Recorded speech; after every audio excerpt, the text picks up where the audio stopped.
새 정부 들어서 국가정보원의 개혁 작업이 한창입니다. 이른바 적폐청산 태스크포스를 가동하고 과거 국정원의 불법적인 행위의 진상을 파헤치는 조사도 진행 중인데요. 오늘 시사전망대는 국정기획자문위원회 외교안보문과에서 이 국정원 개혁 로드맵 설정에 참여하고 있는 김병기 더불어민주당 의원을 만나보겠습니다. 김병기 의원 안녕하세요. 안녕하십니까. 네, 전신인 국가안전기획부부터 국가정보기관에서 26년을 근무하신 걸로 저희가 파악을 하고 있는데, 우리가 익숙한 말이 음지에서 일하고 양지를 지향한다입니다. 근데 이런 국정원이 최우선 개혁 대상이 되어 있습니다. 원인이 뭐라고 보십니까? 국정원이 국정원법에 규정되어 있는 직무 범위를 벗어난 불법 행위를 해도 지금까지 별다른 처벌이 없었습니다. 네. 그러니까 별다른 처벌이 없으니 별 부담 없이 불법 행위를 반복하게 되었죠.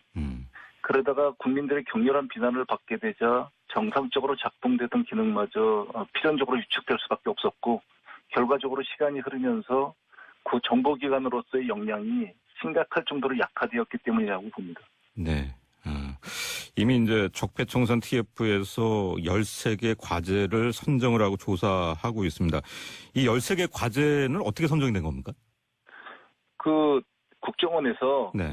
국정원에서 지금까지 국민들로부터 의혹을 받았던 사건을 종합하고, 그리고 시민단체라든지, 각계 단체, 각계 분야에서 그 분야에 대해서 의혹되는 사건에 대해서 얘기를 하였고, 그것을 종합해서 13개를 선정했다고 합니다. 네. 근데 우리가 이제 잘 아는 국정원 댓글 사건도 여기 포함이 돼 있는데, 최근 이제 언론 취재를 보면은 이 국정원의 당시 이제 선거 개입 정황 문건들이 발견이 됐고, 검찰이 수사 과정에서 입수했다가 이제 청와대에 오히려 또 반납을 했다, 이런 보도까지 나왔는데, 이 상황을 어떻게 보십니까? 그런 것들이 일련의 사건들이 있으리라는 건 이미 전부 다 예상하고 있었는데, 문건들이, 일단의 문건들이 나오는 것 뿐입니다. 예. 그렇게 보시는군요.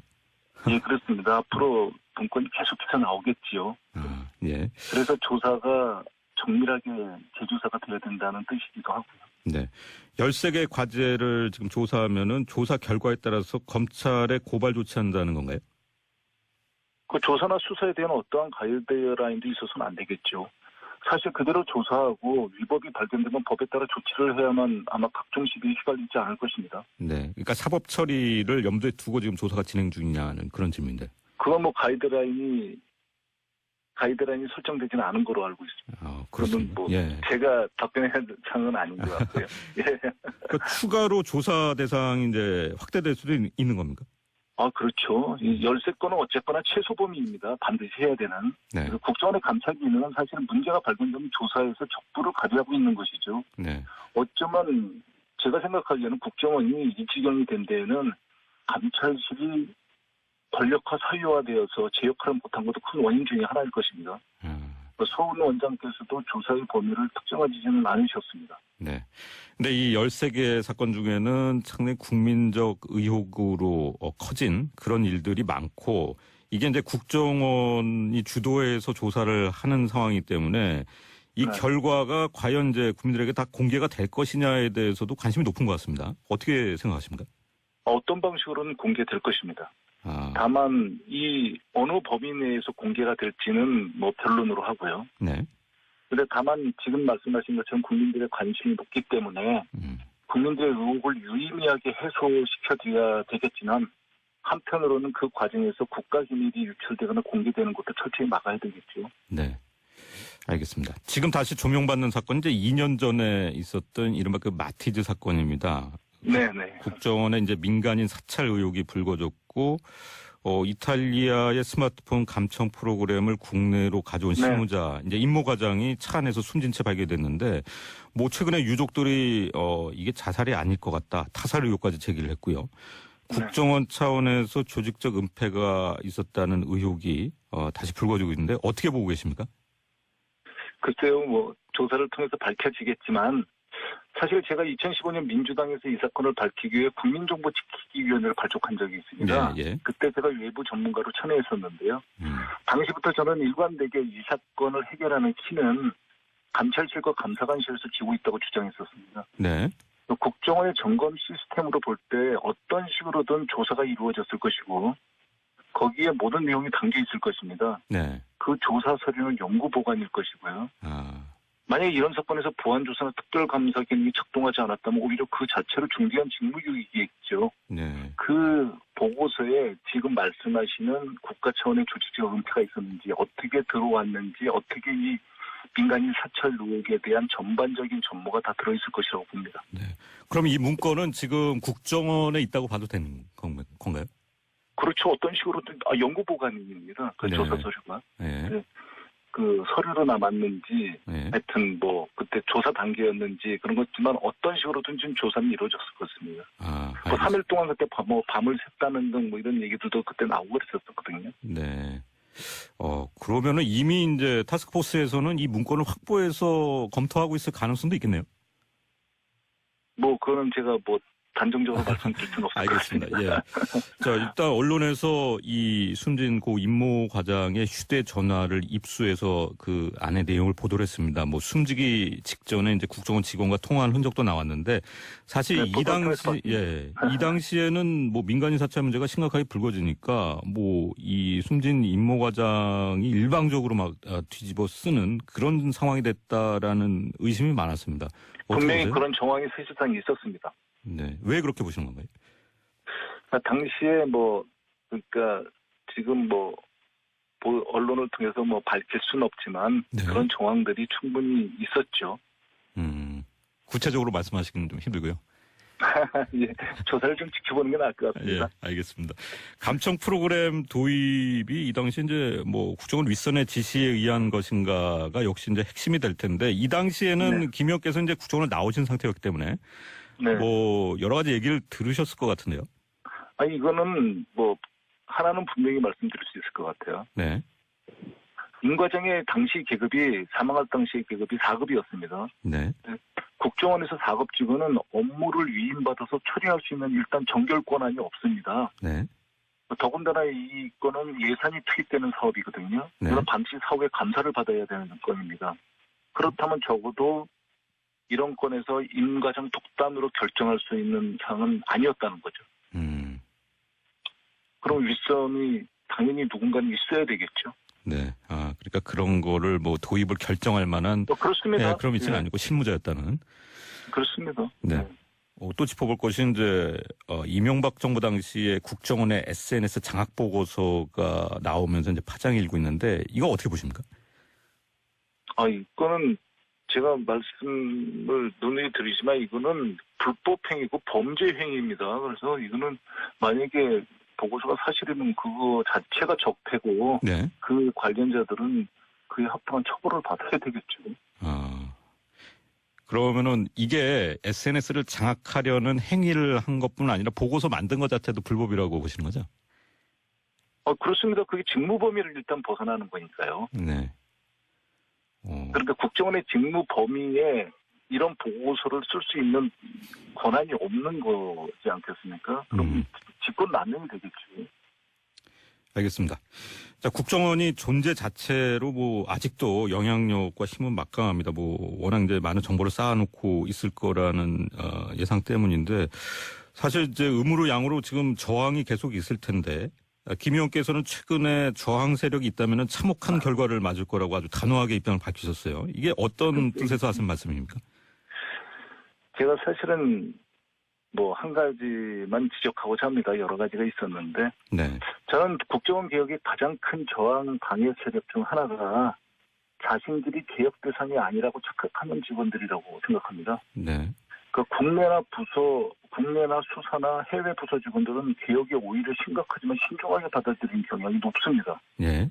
그런데 반면에 국정원에서 어쩌면 가장 적폐화된 분야에서 근무하는 직원들이 네. 자신들의 분야가 개혁 대상으로 명시적으로 거명되지 않으니까 개혁에 관심이 아예 없거나 개혁 관련 일을 맡기면 지원하거나 심지어 자신들은 하기 싫은데 네. 위에서 시켜서 억지로 한다는 식의 태엽성 발언도 하기도 합니다. 이번에도 사실 예외 없이 나타나는 조짐들이 있는 것 같아서 네. 제가 사실 조금 강하게 세게 좀 경고를 한 것입니다. 지금 말씀하신 이 얘기가 네. 사회자님이나 청취자들께서는 그 분야가 어디인지 모호하시겠지만 네. 이 방송을 듣는 국정원 직원들은 바로 알아들었을 것입니다. 그러지 말기를 다시 한번 당부드립니다. 여기까지만 말씀드리겠습니다. 제가 추측하기에는 일종 이제 국정원 조직의 좀 고위층이거나 아니면 이제 국내 정보 파트 분야가 아닐까 싶은데요.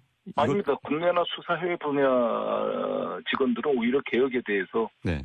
심각하지만 신중하게 받아들인다고 말씀드렸습니다. 제가 그런 분야 직원들, 뭐 이런 직원들 저런 직원들도 다 있지만 제가 여기서 특정해서 얘기한 분야는 그 분야는 아닙니다. 거기 다 포함합니다. 다 포함하지만 개혁 대상이 본인들이 개혁 대상이 아니라고 착각하는 직원들이 착각하지 말기를 바란다는 뜻입니다. 그러면은 다시 말하면은 다수의 국정원 내부 직원들은 개혁을 바라고 있습니까? 그렇습니다. 요번에 국정원에서 아마 현직 직원들을 대상으로 조사를 하였는데요.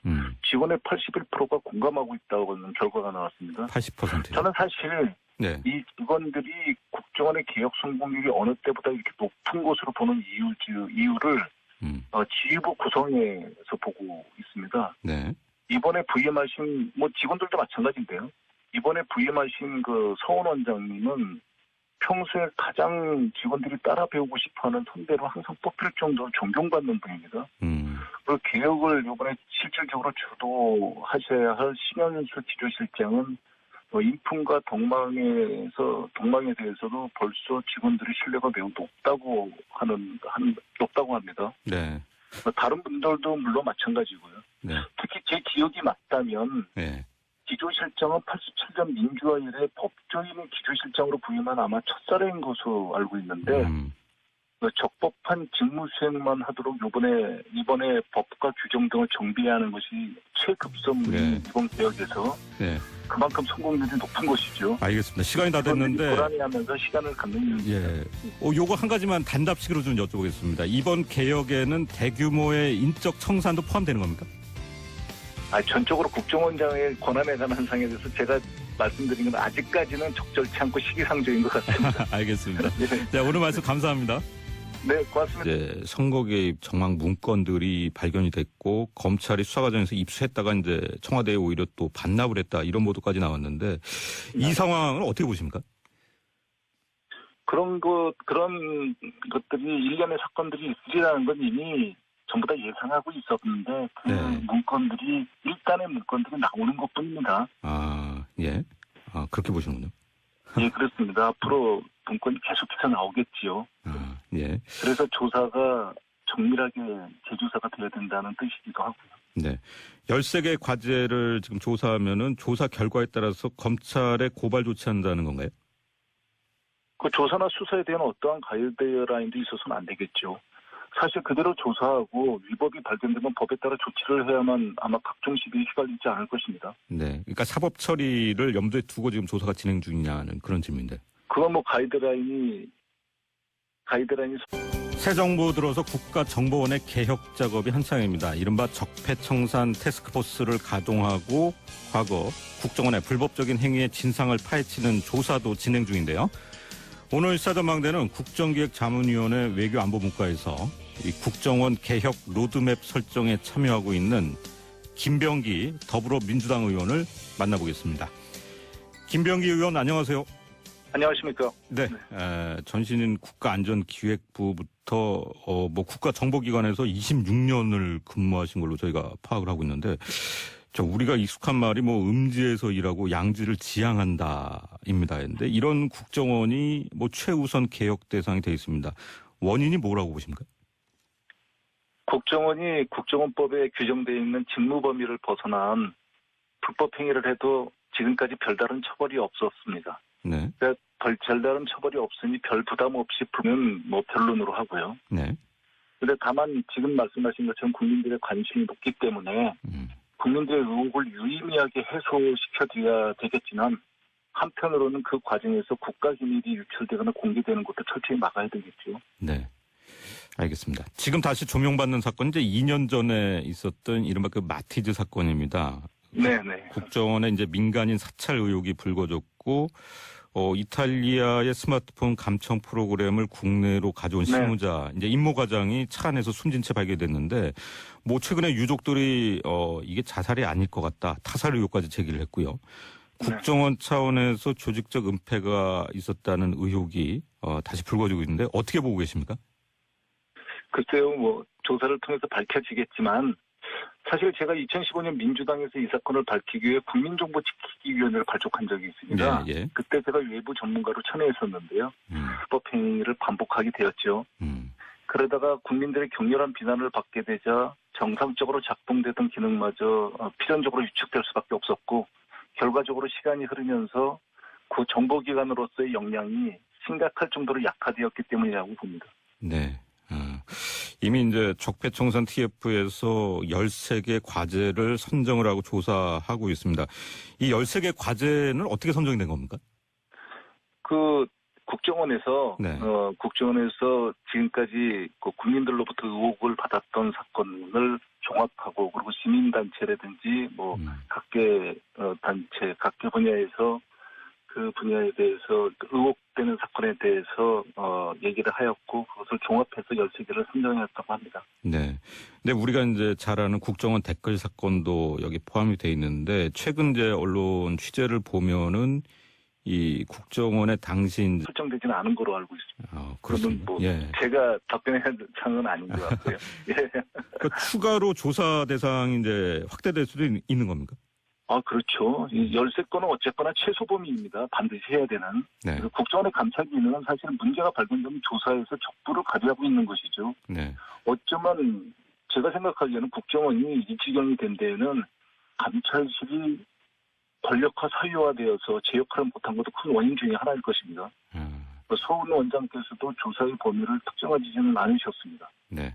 근데 이 13개 사건 중에는 상당히 국민적 의혹으로 커진 그런 일들이 많고, 이게 이제 국정원이 주도해서 조사를 하는 상황이기 때문에 이 결과가 과연 이제 국민들에게 다 공개가 될 것이냐에 대해서도 관심이 높은 것 같습니다. 어떻게 생각하십니까?